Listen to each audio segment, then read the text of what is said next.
On the 5th of January 1942, as exultant shouts of victory resounded in the streets of Tokyo, Admiral Isoroku Yamamoto instructed the staff of the Imperial Combined Fleet to begin preparing for the second stage of operations in the Pacific War.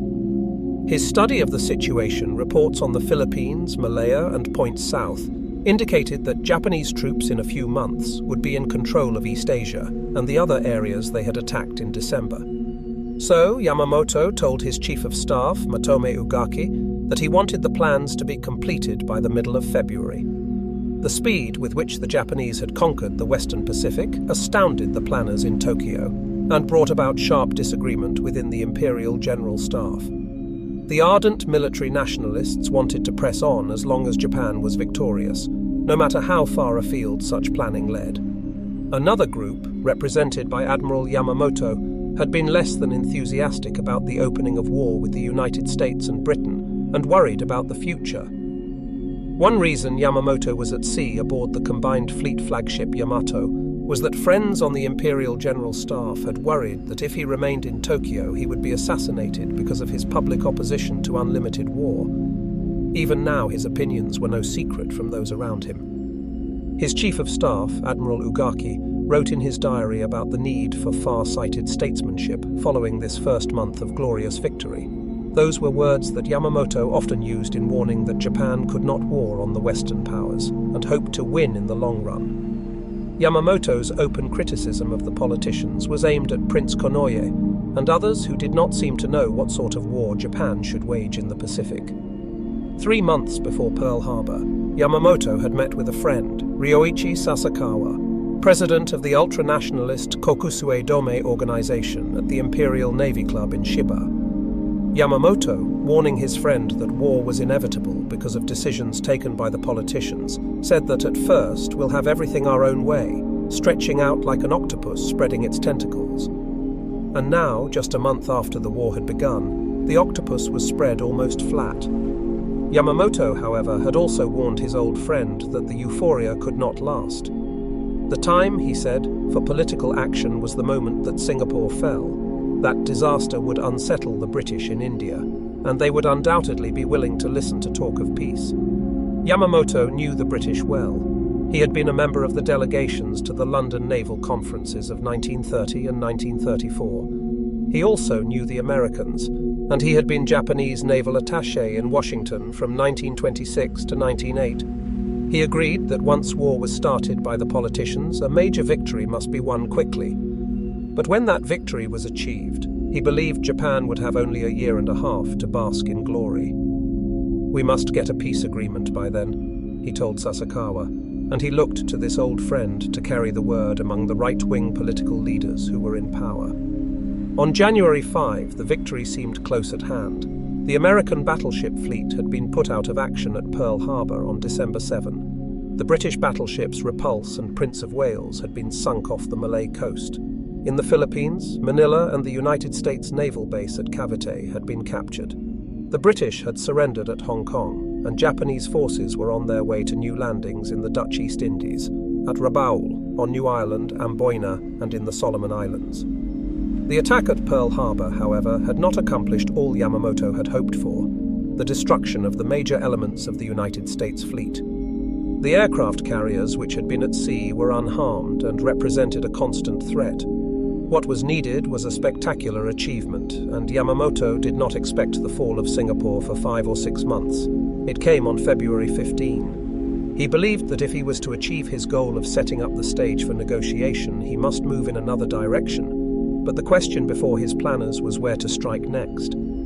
The army vetoed Yamamoto's suggestion for an attack on the Soviet Union. Such a war would be fought almost entirely on land, and the army was heavily occupied in China and Southeast Asia, so 3 other ideas were offered.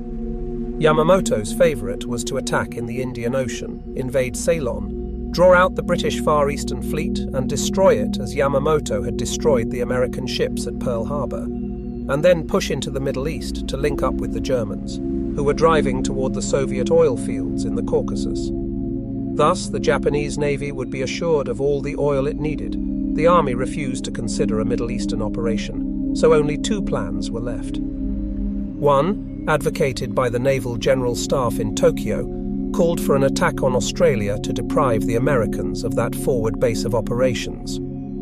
After moving into the Solomon Islands, the Navy would take New Guinea, New Caledonia, Fiji, and Samoa. Advocates of this plan at Imperial General Headquarters were already setting up occupation systems for Australia and New Zealand, but Yamamoto did not like the Australia plan because he thought it would take too long and still would not be spectacular enough to halt the Americans. Yamamoto also knew the Pearl Harbor attack had aroused the spirit of vengeance in people the Japanese had been learning to detest as soft and incompetent. Too soft, the army said, to fight a war to the finish. It was apparent that even the capture of Singapore would not stop the Americans. Yamamoto wanted a victory that would make it possible for Japan to extend a generous olive branch. In January, Yamamoto ordered another plan drawn, and 2 months later sent officers to Tokyo with the document, designated the MI Plan, which envisaged a battle off Midway Island, where the American carrier force would be destroyed. He also sent to Tokyo the AL Plan, which detailed the invasion of the North American continent via Alaska. If all went well, Hawaii would be occupied, and later perhaps the West Coast. At least victories at Midway and in the Aleutians would give the politicians a base for negotiating the sort of peace that Yamamoto hoped to achieve. In Tokyo, the admirals quarreled around the conference table in the Navy Ministry, but in the end, Yamamoto had his way. Forgotten was the potential significance of the fall of Singapore in February, and the impending collapse of Bataan and Corregidor, either of which might have served Yamamoto's purpose. The reason they were no longer important lay in the April raid of Lieutenant Colonel Jimmy Doolittle's B-25 bomber squadron on Tokyo. The Doolittle raid had shocked the Japanese into a realization that the Americans were only beginning to fight. In June, after the Midway operation flamed into disaster for Japan, there was no time for recrimination. Indeed, the army did not even know the full extent of the defeat. The news of the destruction of 4 big fleet carriers was carefully suppressed, so that it was known only at the highest levels of the Navy. While Yamamoto had been off on his Midway excursion, the Naval General Staff in Tokyo had moved the Navy and its air forces steadily southward to set up the forthcoming attempt to cut off Australia. Naval forces had taken Rabaul on January 23, and from that time onward they had conducted constant air reconnaissance and bombing raids against other islands and New Guinea. It was apparent to the Australians, who communicated their concerns to General Douglas MacArthur after his arrival in March, that the Japanese would soon move against New Guinea. If they were successful, it would be very nearly a walkover for the Japanese to take northern Australia. In February, the Japanese had already bombed Darwin, and in March, when they invaded Salamaua, New Guinea, the pace stepped up. In May, just before the Midway battle, the Japanese sent an occupation force toward Port Moresby, but it was turned back by the fierce defense of the Americans and Australians in the carrier battle of the Coral Sea. The Japanese did occupy Tulagi, north of Guadalcanal, and built a seaplane base there. The Battle of the Coral Sea convinced planners in Washington and Australia that they had to prepare for a Japanese move in the south. MacArthur told the Australian government it must be ready for an attack before a Japanese thrust that was generally expected to be made against India. He cabled General Marshall for 2 carriers and 1,000 planes, but in Washington that May, Admiral Ernest J. King, Chief of Naval Operations, informed General Marshall that until the end of June he would have only 2 working carriers in the entire Pacific, while on the eve of Midway the Japanese had 10.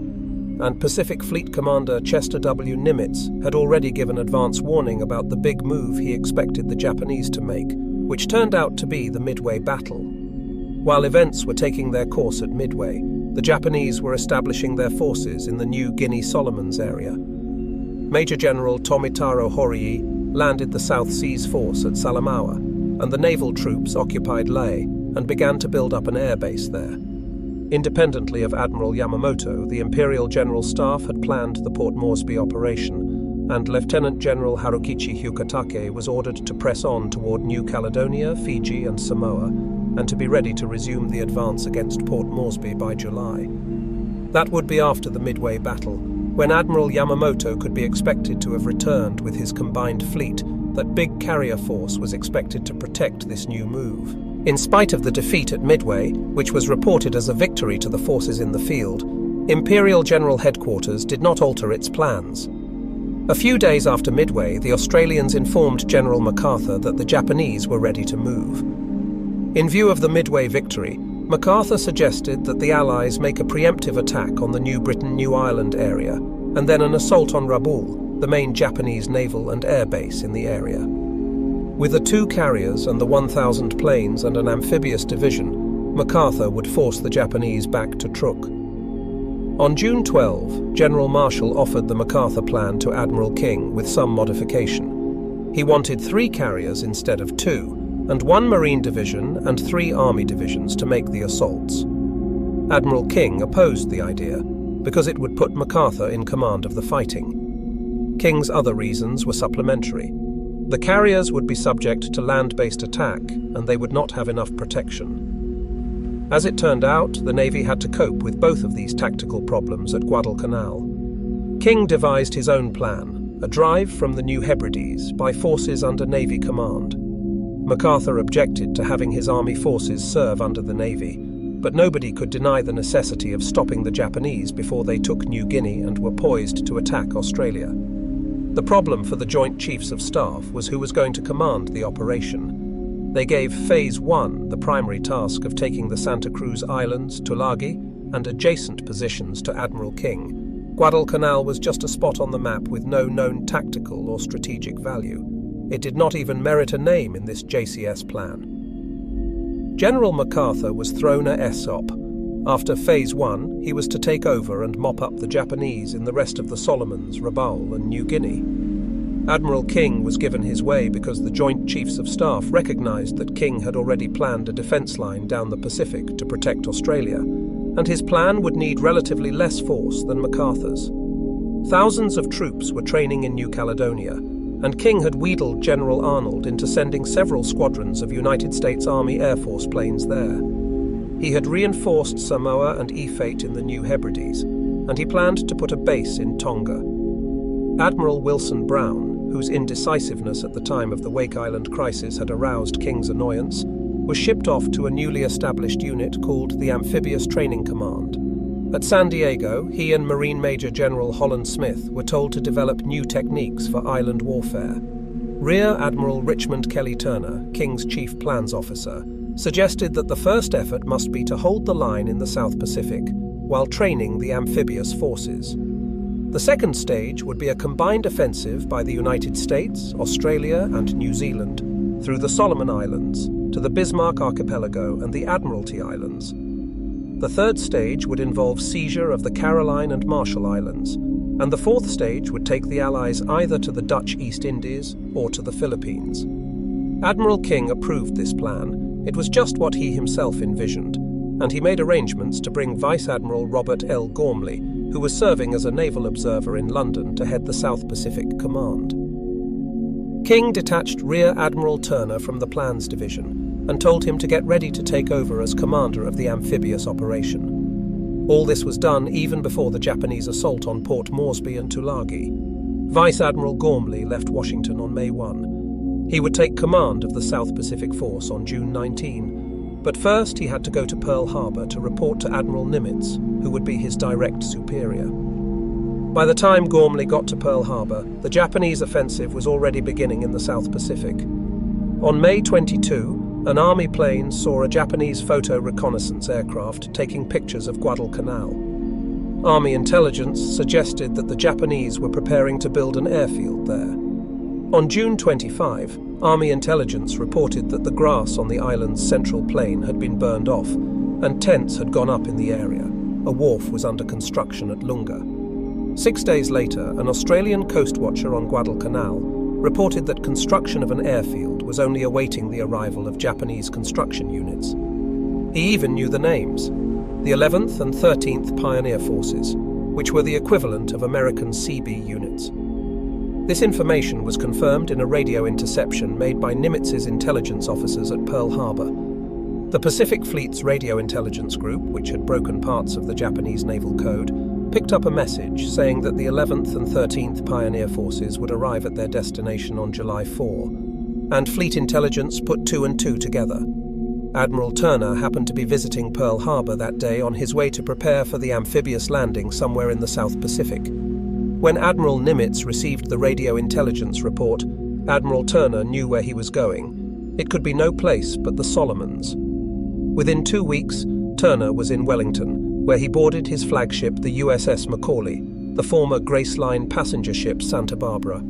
His task was to train a whole amphibious task force in 1 month. As Turner began to move ships and men around, Admiral Gormley was on his way to Melbourne to confer with General MacArthur. Gormley left New Zealand with his head full of gloomy thoughts about the foolishness of trying to stage an amphibious operation when no one knew how to do it. MacArthur, who had his own reasons for disliking the plan, agreed with him entirely. They also agreed that with the planes at hand, they could not guarantee the landing's sufficient air coverage. After all, this meeting occurred on July 18, and the landings were to be made in 3 weeks. They sent a dispatch back to Washington, recommending that the operation be deferred, but King was not happy with that message. King had told his new commander that he was handing him a difficult job, and that he would not be able to give him the proper tools until perhaps the fall. The answer was no. The invasion would proceed as planned. Now Gormley had left Washington convinced that the United States was not ready for aggressive action in the South Pacific.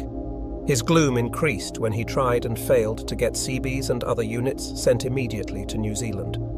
From the beginning, the Guadalcanal invasion plan was notable for failures of intelligence. All concerned commands knew that an operation was in the offing, particularly after July 10, when Admiral Nimitz sent Admiral Gormley his operations orders. The major Japanese airbase was located at Rabaul. Planes from those fields could stop at Guadalcanal, refuel, and then bomb Australia. There was no doubt that they could strike a deadly blow at the Allied buildup.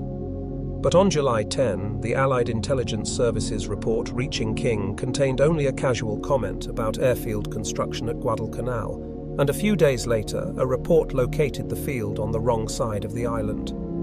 By the end of July, the Japanese had completed the airfield, and back at Combined Fleet Headquarters in Japan, Admiral Yamamoto gave orders that the first staged mission would leave Rabaul on August 14. As commander of the overall United States operation, Admiral Gormley tried desperately to get more help, to build advanced bases, to bring in more planes.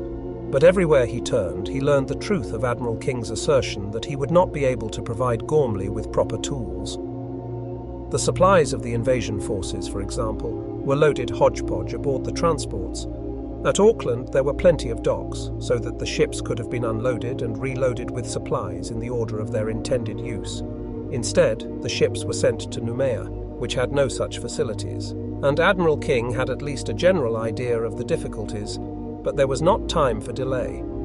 King knew better than any of his subordinates the absolute necessity of stopping the Japanese before they got to Australia. The timetable remained. By late July, the rush was on, and 17,000 Marines were moving by troopship from California, Pearl Harbor, Noumea, and Samoa. Admiral Gormley was too busy to hold a conference of his commanders, but on July 28, Admiral Frank Jack Fletcher, who was supposed to be in tactical command, called a meeting aboard his flagship, the carrier Saratoga. For the first time, the tactical unit commanders met to talk about the invasion, and Admiral Fletcher was to protect the invasion with his task force. Admiral Turner was to deliver the troops of Marine General Alexander Vandergrift. Once the Marines had taken the island, garrison troops would be brought in. But so hastily was this operation called that no one had made provision for any troops to be held in reserve.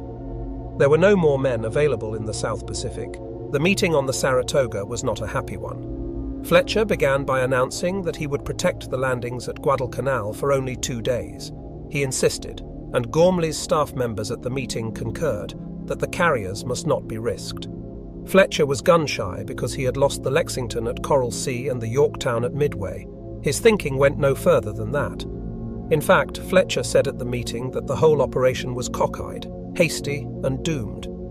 Admiral Turner, who had a better idea of the global military picture than any other man in the cabin that day, chided his superior. There was no point in that sort of argument, he said, and the decision had been made to risk all. It was their job to carry out orders. Fletcher ought to have known all that. After Coral Sea, Admiral King had been so displeased with Fletcher's constant avoidance of action that he had insisted Admiral Nimitz ascertain the condition of Fletcher's fighting spirit. Nimitz was a kindly man, and he liked Fletcher. He had given the carrier commander a pep talk, and then, when the Battle of Midway was won, Fletcher, who was in command there, could hardly be faulted. But on the eve of the first American offensive operation, to warn the troops and the men of the support ships that he was going to desert them in 48 hours was a most inauspicious beginning. The rehearsal for the Guadalcanal invasion was staged on July 28 and lasted 3 days. The scene was Coro Island near Fiji. Only a third of the assigned troops managed to get ashore, and when they did, they didn't know what to do. General Vandergrift regarded the mock-up as a complete bust, but there was no time even to second guess.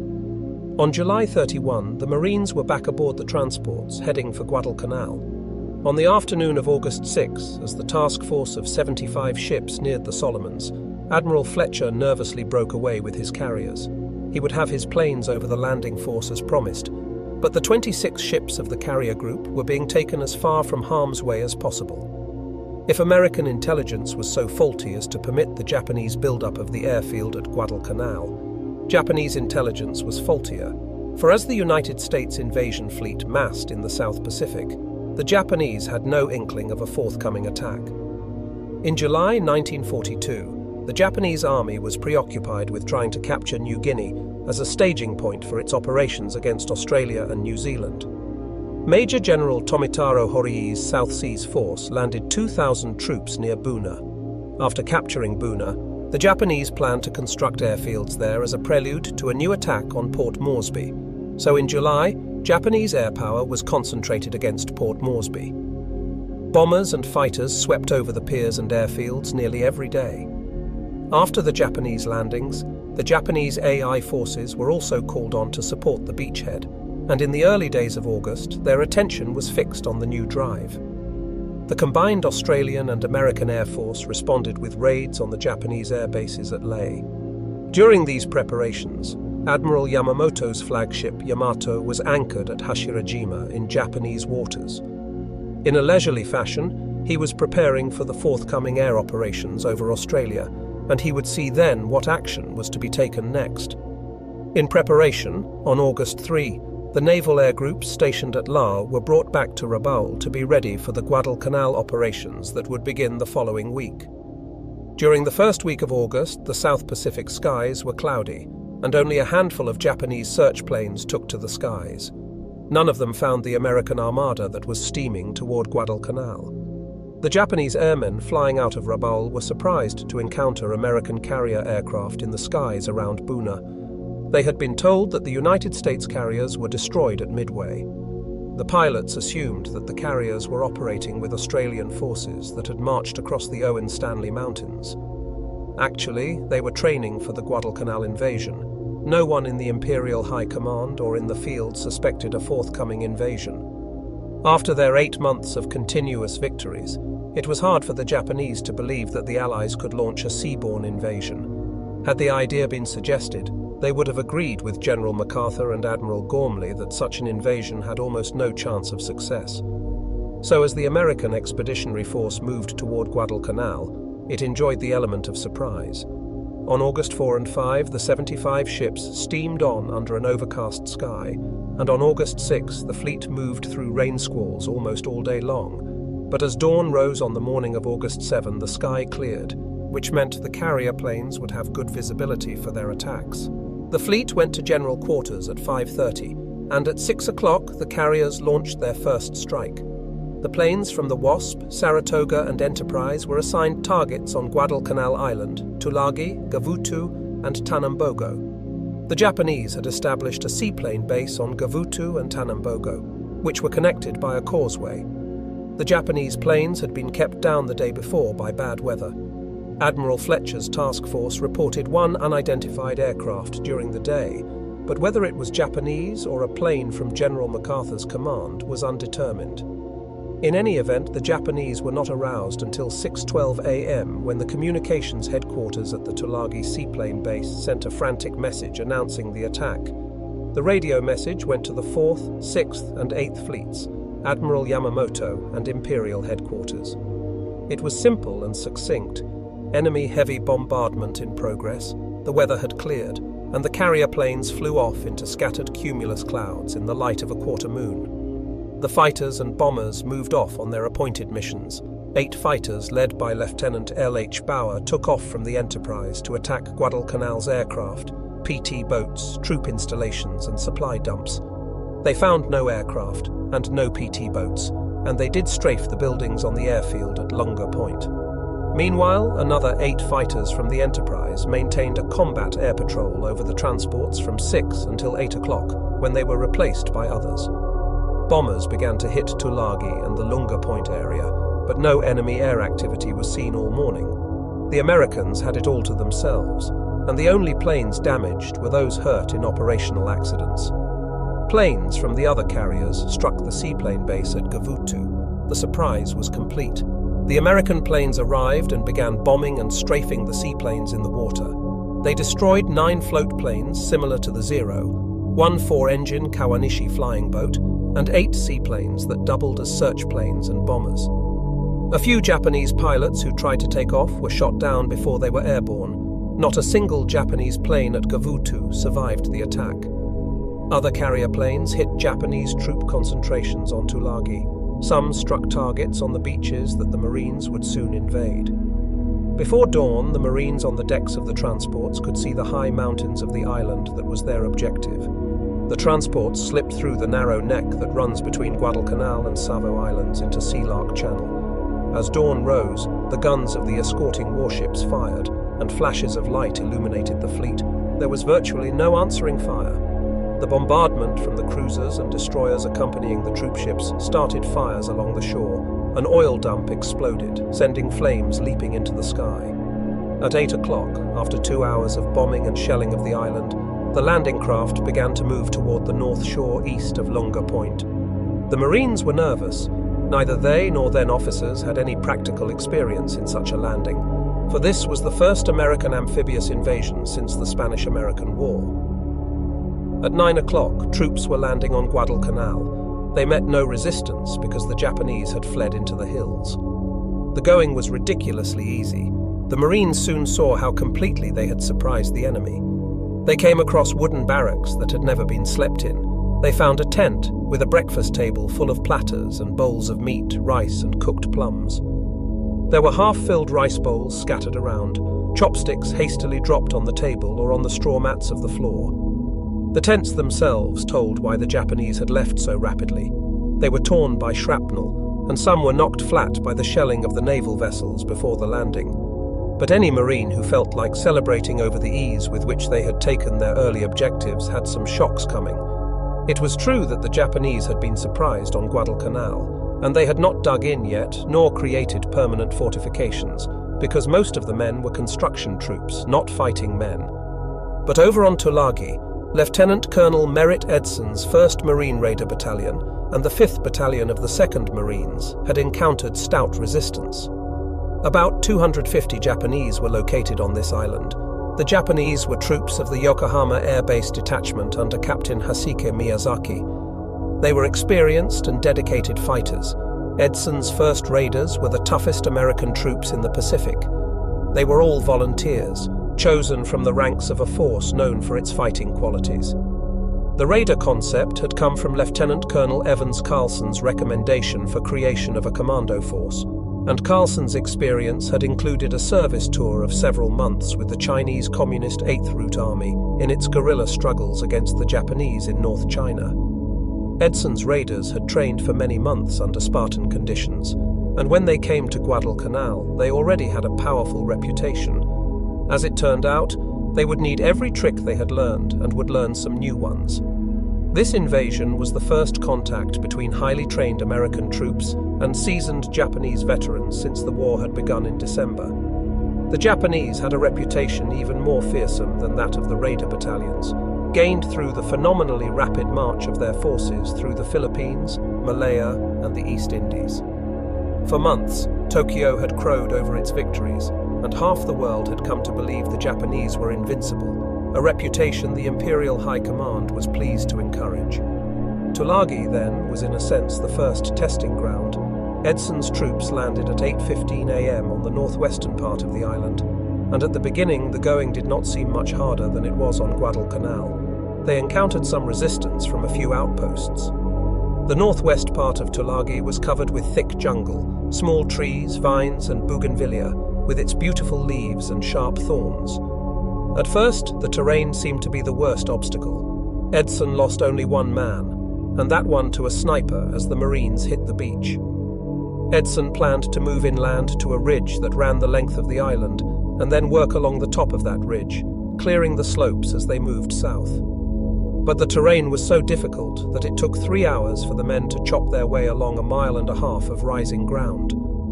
Having reached the ridgeline, the Marines moved ahead, came out of the jungle, and ran straight into the central Japanese defenses, built on the hillside.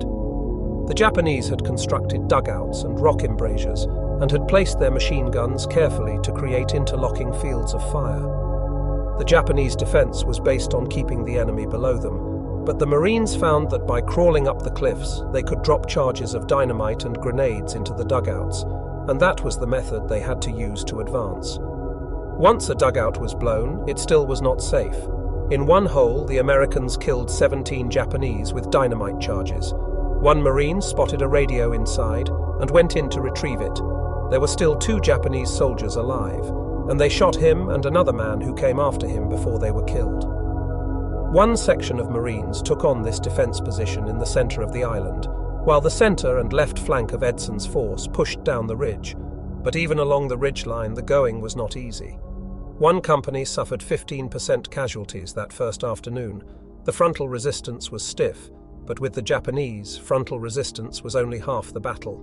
Snipers seemed to be everywhere, tied in trees, in the tops of buildings, behind rocks.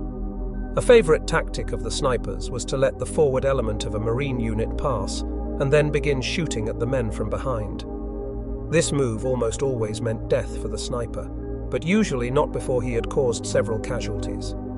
And one thing the first raiders learned that day was that the small .25 caliber Japanese rifle and machine gun slug were more apt to wound than to kill, which from the Japanese point of view was satisfactory, since it took additional troops and resources to care for the wounded. During the afternoon, the raiders drove along the ridge until they ran into a 3-sided ravine, whose floor was an old British cricket field. The Japanese had dug into the ravine walls and established the fields of fire that would become so familiar in later months. As the Marines moved up, they ran into crossfire, and Edson stopped because darkness was coming, and this was no time to be probing known dangers. That night, the Marines on Tulagi had another new experience. The Japanese, knowing they were outnumbered with no chance of survival, staged one of the desperate counterattacks for which they would become infamous. They waited until the Marine perimeter was quiet. Then at 10:30 a.m. they broke through between 2 companies and surrounded one of them. The Marines fought in their foxholes and in the open, using guns, machine guns, grenades and knives. The Japanese came along the ridge toward Colonel Edson's command post and reached a point 50 yards from him. Finally, the Marines overpowered the Japanese and threw them back, but not before one company had lost half its non-commissioned officers. The next day, August 8, more troops were landed on Tulagi, until there were 7,500 on that side of Sealark Channel. Edson's raiders and men of the 5th Battalion of the 2nd Marines began moving again toward the southeastern end of the island. One by one, they attacked the dug-in machine gun positions on the steep sides of the old cricket ground. From one cave, they removed 35 dead Japanese, some of them already rotting and stinking, but some killed in the last moment of defense of the position. From this, the Americans deduced properly that the Japanese tactic was to hold a position until the last unless ordered to retreat, proof of the discipline of the Japanese armed forces. Those troops who surrendered on Guadalcanal were mostly members of labor battalions, not combat troops. The raiders that second day encountered dozens of examples of a spirit they had not seen before. In one dugout, they cornered 3 Japanese officers, who at the end had only one loaded pistol among them. As the Marines were ready to make the final assault, they heard 3 shots. When they entered the dugout, they discovered 3 bodies and an empty pistol. One officer had fired all but his last 3 rounds, then shot his 2 companions and himself. In those first days, this suicidal attitude surprised the Marines. It was hard for an American to understand how cornered or wounded men with no hope of survival in their hole, knowing that the enemy had an enormous material and numerical advantage, would almost invariably choose death to surrender. It took some getting used to, but after a few Japanese had pretended to surrender, only to pull out guns or bayonets to attack their captors, or to explode grenades to kill themselves and their enemies, the Marines took the Japanese on their own terms. Thereafter, there was virtually no further attempt to persuade Japanese soldiers to surrender. Tulagi was brought under control on that second day, although not all the Japanese on the island had been killed. For days afterward, Japanese snipers harassed the American troops until the last sniper was killed. One gets a feel for the stubbornness of the fighting on Tulagi in the experience of Gunnery Sergeant Angus Goss. He had gone ahead of his men to attack a cave near the cricket field. The Japanese had fired sporadically from that position. He moved up close enough to throw hand grenades into the cave, and the Marines had been trained to pull the ring pin of the egg-shaped grenade, throw, count slowly, and hear the explosion. Sergeant Goss pulled the pin, threw, and counted. On 6, the grenade was lobbed back out of the cave, and he had to duck to escape the blast of his own weapon. After another identical experience, he held the grenade for 3 seconds, then threw, 4, 5, 6, and out it came again. Sergeant Goss called for a satchel charge, a bag filled with dynamite, usually used to blow buildings. He thrust in the charge, primed it, and ran back a little. The Japanese thrust the charge out of the mouth of the cave. The dynamite exploded and drove a rock splinter into Goss's leg. The wound was not serious enough to fell him, but it hurt enough to infuriate him. He picked up his submachine gun and dashed into the cave, spraying fire. He killed 4 Japanese soldiers and counted 8 others who had died earlier. If possible, the fighting on Gavutu and Tanambogo was worse than that on Tulagi. The landings there came in the middle of the morning. Not many troops were committed, because no one expected to find many Japanese there. But since the seaplane base was on these islands, the Japanese had fortified them, and the Marines ran into trouble. The Japanese were surprised and had still not recovered from the bombardment and aerial attack that had destroyed their seaplanes, so the first troops ashore were met by rifle fire only. But when the second wave of Marines reached the beach, the Japanese had organized about 500 yards back, and the fire was intense. The third wave came under fire before the landing craft reached shore, and the casualties were heavy. Gavutu and Tanambogo were both dominated by small hills, not quite 150 feet high, but above the sea level landings. This height was enough. The Japanese had built their defenses along the slopes, and they were well supplied with machine guns, automatic rifles, and ammunition. As on Tulagi, each Japanese position had to be taken. They did not retreat, and the viciousness of the fighting on Tanambogo was almost unbelievable. In the early waves, the Marines had landed tanks. The Japanese had come surging toward the Tanambogo dock, where the landings had been made. They had jammed crowbars under the treads, thrown grenades, and tried to set the tanks afire with rags soaked in gasoline. One tank commander had opened the hatch and employed the tank's machine gun to kill 23 Japanese soldiers, before one scram bled up the side of the tank and stabbed him to death with a bayonet. Another Japanese then threw gasoline-soaked rags inside the tank and it burned. By mid-afternoon on this first day, it was apparent that the Marines could use reinforcements, and a unit that had landed earlier on Florida Island, where there were no Japanese, was called over to assist. Tanambogo had been taken, but the Marines were unable to secure the causeway that linked the 2 small islands. The reinforcements were ordered to Tanambogo, and at dusk were given 5 minutes of preparatory bombardment from naval vessels. Unluckily, one of the last shells hit a fuel dump near the beach and lit up the shore as if it were noon. As the Marines came up, the Japanese had them clearly silhouetted against the sea. From the dugouts on the hills came a steady stream of machine gun and rifle fire. 2 boatloads of Marines reached the beach, but the coxswain of the third boat was killed at his tiller, and the boat slewed around and headed back out to sea. The following boats did the same, believing there had been some change in orders, so the men of the 2 boats were stranded ashore, and their only protection was the concrete pier.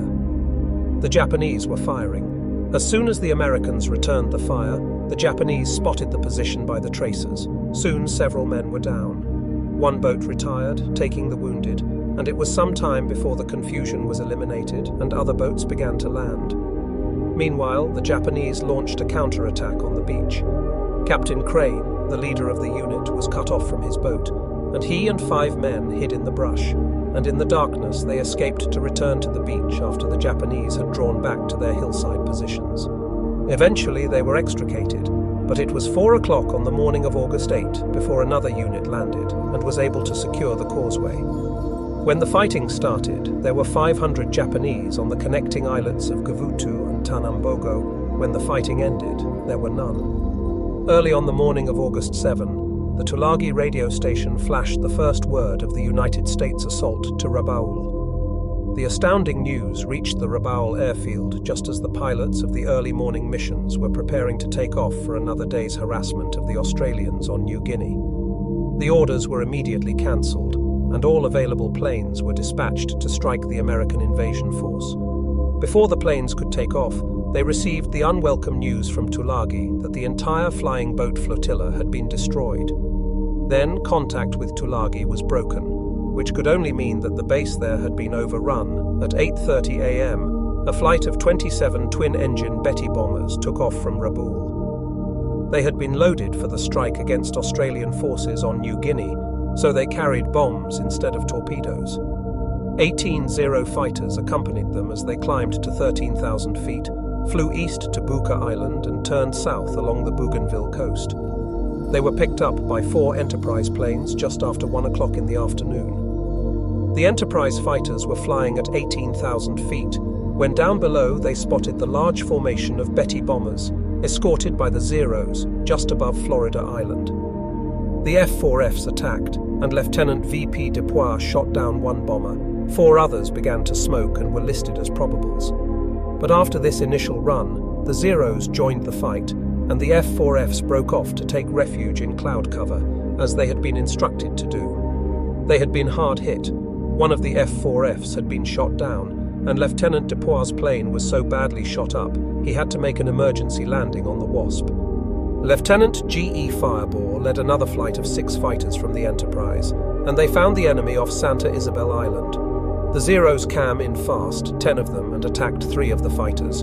All 3 F-4Fs were shot down. The other 3 American fighters attacked the bombers, and Ensign R.N. Diskay shot down 1 Betty. The first kill of a Zero was made by radio electrician T.W. Rhodes, but the Zeros came after them in force, and the F-4Fs ducked into clouds to hide. There were 10 Zeros after them in 2 formations, and they came in, observing the Japanese rule: never let your wingman out of sight. They attacked the F-4Fs from the starboard quarter, and Lieutenant Fireball and enlisted pilot W.S. Stevenson Jr. and pilot machinist W.H. Warden were shot down. One of the coast watchers picked up Fireball from the water off Santa Isabel Island. A Guadalcanal coast watcher sent a canoe to rescue Warden off that same island, but Stevenson was not found. Aboard the other carriers, the story was much the same. The bombers were much easier targets. 6 fighters of Flight 323 ran into enemy bombers off Lunga Point and shot down 4 of them. Machinist D.E. Runyon destroyed 2 single-handedly, just after 2:30 a.m. in the afternoon. When the Japanese Betty bombers and Zero fighters began their run over the islands, coast watchers were on the alert. Paul Edward Mason, a copra planter in peacetime, was stationed on Malabita Hill on Bougainville, overlooking Buin. At 9 o'clock in the morning, he sent a message that 24 Japanese bombers were heading toward Guadalcanal. They were still 400 miles, or 2¼ hours away from the target, when that message was broadcast back from Pearl Harbor to the fleet. That message reached the invasion fleet in plenty of time for preparations. The reaction of HMAS Canberra, one of the Australian cruisers, was typical. When the word came, the boatswain's mate piped the message: "The ship will be attacked at noon by 24 torpedo bombers. All hands will pipe to dinner at 11 o'clock, and the torpedo bombers came in right on schedule. The United States fighters climbed above them to 20,000 feet as the bombers reached the north shore of Guadalcanal and looked down on the invasion fleet at noon. The American carrier fighters and the guns of the ships were ready for them. For For the first time in the South Pacific, the Japanese were feeling the results of counterattack. The American fighter planes were quite effective against the twin-engine bombers. Of the 24 Bettys that finally arrived over Guadalcanal, all but one was shot down, and the only damage sustained in that first attack was to the destroyer Mugford, which was hit by a bomb. Against the Zero fighters, however, it was a different story. Pilot officer Saburo Sakai, Japan's leading ace, was among those 18 chosen for their skill to make this first long-range mission. Over the target, the Japanese force was jumped by F-4F Wildcats from the carriers, and they went in straight for the bombers, ignoring the Zeros. The Zeros protected the bombers as well as they could, but then turned to the American fighters. Sakai was puzzled by the American tactics. The Navy pilots dived against the Zeros, but if they missed on the first pass, they scattered and evaded. They had been instructed well by their intelligence officers, who knew that the Zero was superior in turning and climbing ability, as well as faster. After a grim and skillful battle, Sakai shot down one F-4F and an SBD dive bomber that by itself jumped 4 Zeros. Several other Japanese pilots made kills. While 1 Zero was lost, Pilot Sakai attacked a group of the SBD torpedo bombers, thinking they were fighters, and ran straight into 4 spitting machine guns manned by rear gunners who had him cold as he came in. His Zero was badly smashed and he was seriously wounded, yet he managed to fly the plane back to Rabaul and land it before collapsing. In the air, the Japanese still had a temporary advantage in the quality of the Zero, but already the Americans in their F-4Fs were beginning to learn to use the limitations of the enemy to their advantage. The matter of control of the air was obviously going to be hotly contested. At this particular moment, the Americans had the advantage of propinquity with the carriers close offshore, but the Japanese had the advantage of numbers at Rabaul, and the American effort was seriously hampered by the superiority of the Japanese Zeros over the American fighters. The carrier pilots were flying the F-4F Wildcat, which was not as fast or as maneuverable as the Zero, and the Japanese could fly rings around them. The one advantage of the F-4F was its sturdy construction and armor protection, all that was needed to keep the ratio of lost planes as low as it was for the Americans. At Rabaul, the Japanese recovered rapidly from the surprise of the American invasion, but the problem for the Japanese fighters was the 1,100-mile round trip. For that reason, on the first day, Commander Nakajima, the leader of the fighter squadron, had resisted demands by higher authority that all Zeros available be sent into the fight, and had dispatched only his most experienced flyers. He was soon to be sending others, and the losses grew more serious, largely because of the vast distances to be traversed. By nightfall of the first day, the United States invasion seemed secure. The American troops had moved up near the airfield and had not encountered any substantial resistance. One prisoner was captured, and he indicated that there were only about 600 combat troops on the island and 1,400 laborers, and that they had fled to the opposite side. Admiral Turner had moved 11,000 Marines ashore, and vast piles of ammunition, food, and other supplies crowded the beaches. General Vandergrift had noticed that the beach force was unable to assimilate the supplies, but fearing that the carriers would soon move out, he was glad to see the supplies still coming in. He did establish a second beachhead, but it was soon crowded as badly as the first. At 8:40 a.m. on the morning of August 8, Coast Watcher Jack Red at Buka Passage spotted 45 Japanese dive bombers that had taken off from Kavieng. 30 minutes later, Pearl Harbor repeated the broadcast to the ships. The carrier planes attacked and destroyed many of the enemy bombers, but on this day the United States ships did not escape unscathed. A blazing bomber dived into the deck of the transport George F. Elliott and set it afire. One dive bomber sent a torpedo into the destroyer Jarvis, putting it out of action. That morning, the planes of the Enterprise and the other carriers took off on their missions and found the skies clear. They strafed and bombed troop concentrations along the Tenarue River, and they worked over the airfield again.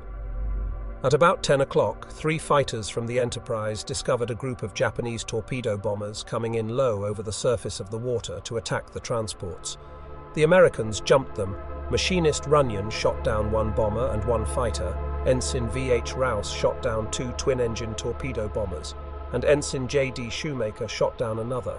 That was the end of the air activity for the day. At nightfall, the Enterprise's Fighting Six counted its losses. 6 pilots shot down by Zeros. The Japanese Zero fighters still had the edge in experience and aircraft, but the American pilots were already beginning to learn tricks of the trade. The commander of the Enterprise Air Group concluded that the Zero had 2 major weaknesses: limited firepower and inability to withstand punishment.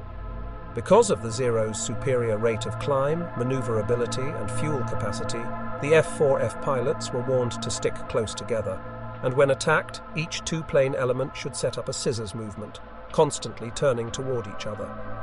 Thus, the pair of F-4Fs could concentrate their superior firepower on the enemy, while they knew their own planes could absorb an enormous amount of punishment. On the ground, the Marines fought fierce Japanese opposition on Tulagi, Gavutu, and Tanambogo. On Tulagi, they suffered 90 casualties, but took control of the island by the end of the second day. The Japanese garrison of 250 men fought to the end. 200 men were killed, 3 surrendered, and the rest swam the strait to Florida Island to continue fighting. On Gavutu and Tanambogo, the Marines suffered 250 casualties. The 500-man Japanese garrison was wiped out to the last man. The fierceness of this fighting on Tulagi was in sharp contrast with the easy advance of the Marines on Guadalcanal. There, on the morning of August 8, the Marines reached the edge of the airport they would name Henderson Field.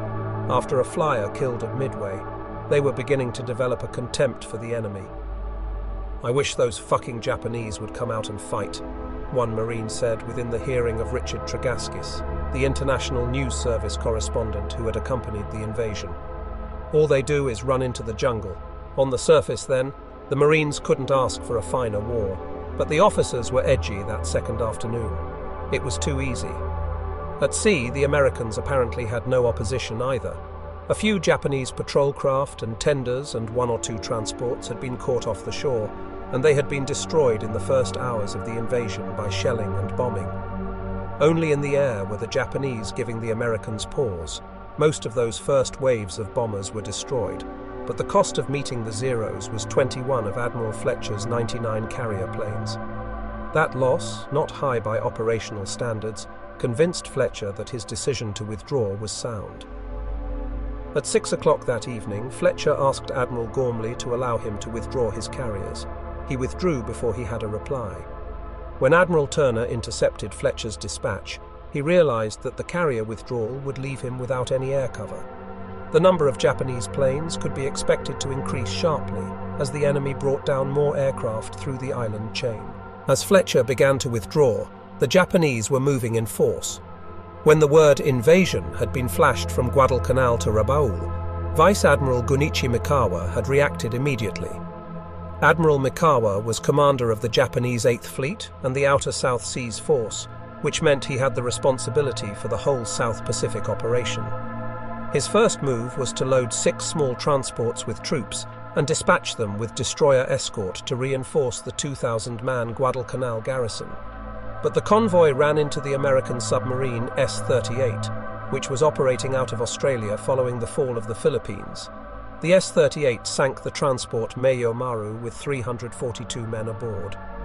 The sinking, coupled with the reports of the enormous American invasion flotilla, persuaded the admiral that it was too dangerous at the moment to try to reinforce the garrison, and he called back the other 5 transports. By that time, Japanese naval assistance was already on the way to Guadalcanal. Admiral Mikawa had been lucky in the matter of timing. Early on the morning of August 7, as the Tulagi garrison sent its last message, 5 heavy cruisers left Cavite on the northern tip of New Ireland. 3 of them were headed northeast for Manus Island in the Admiralty Group, and 2 were bound for Rabaul. Admiral Mikawa soon ordered all 5 cruisers to hasten to Rabaul. Shortly after noon, the cruiser Chokai, accompanied by a destroyer, moved into Simpson Harbour. The other 4 cruisers waited in St. George's Channel between New Ireland and New Britain for the Chokai to rejoin.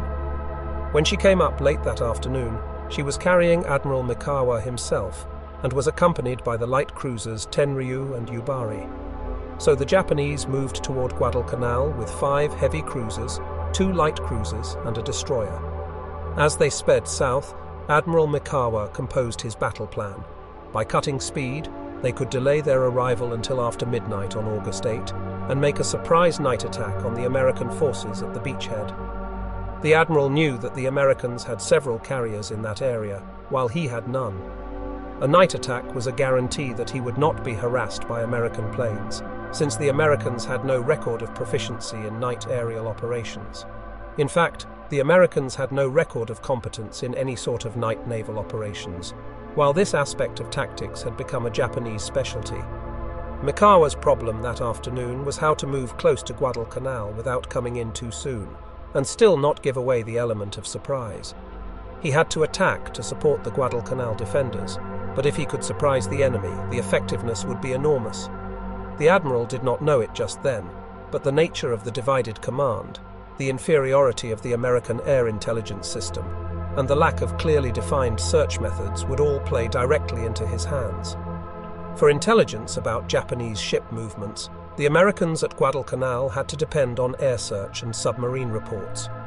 Only under the most special circumstances would the reports of coast watchers be of much use concerning naval ship operations.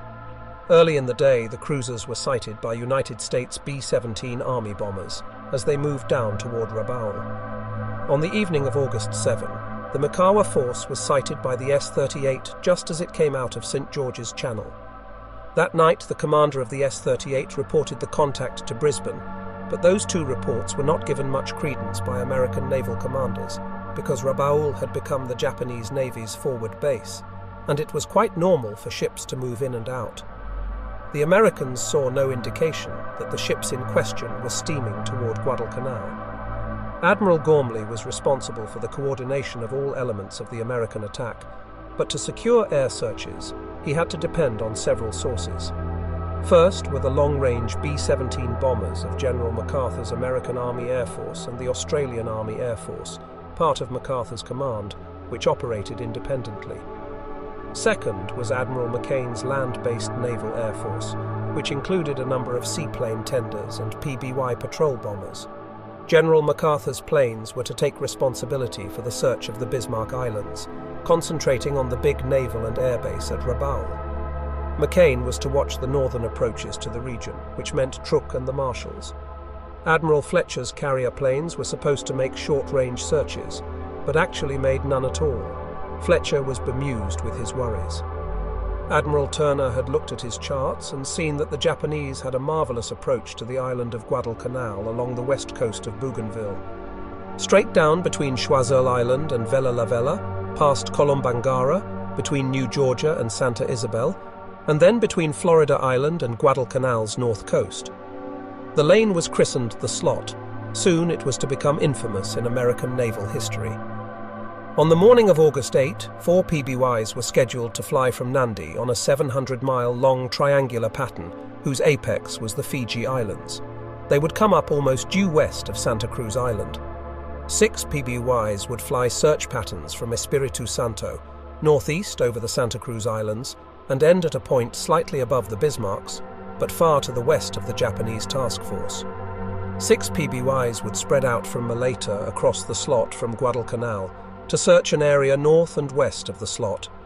3 B-17s were to search north of Guadalcanal on the night of August 7. When Admiral Turner studied the search plan for the following day, he found the Slot was completely uncovered. He asked Admiral McCain for a special search there the next day, but somehow between Admiral Turner's flagship, Admiral McCain's headquarters, and the seaplane tender Mackinac at Malaita, the message was lost. The search was never made. Thus, on August 8, the Americans had left uncovered the most obvious approach of any enemy naval force to Guadalcanal.